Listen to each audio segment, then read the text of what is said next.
पुढच्या बातमीकडे अभिनेता साहिल खानला 1 मे पर्यंत पोलीस कोठडी सुनावण्यात आली।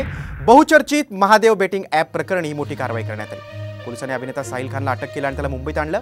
महादेव बेटिंगचा ॲपचा प्रचार आणि प्रसार केल्याचा आरोप त्याच्या विरोधात आहे। त्यामुळे आता साहिल खानच्या चौकशीतून महादेव बेटिंग ॲप प्रकरणात आणखी काही नवीन माहिती येते का हे पाहणं महत्त्वाचं आहे। 1 मे पर्यंत साहिल खानला पोलीस कोठडी सुनावण्यात आलेली आहे। साहिल खानला छत्तीसगडमधून अटक करण्यात आली।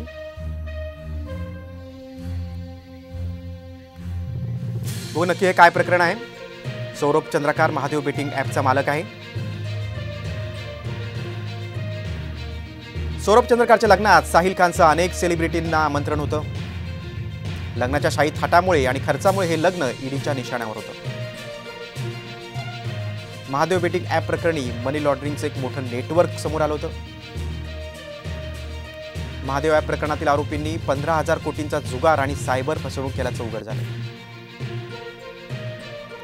चंद्रकारनं सेलिब्रिटींना महादेव ॲपचा प्रचार करण्यासाठी पैसे दिल्याची माहिती आहे। अवैध बेटिंग ॲपचा प्रचार केल्याप्रकरणी साहिल खान रडारवर आहे। त्याला आता मुंबई पोलिसांनी अटक देखील केली।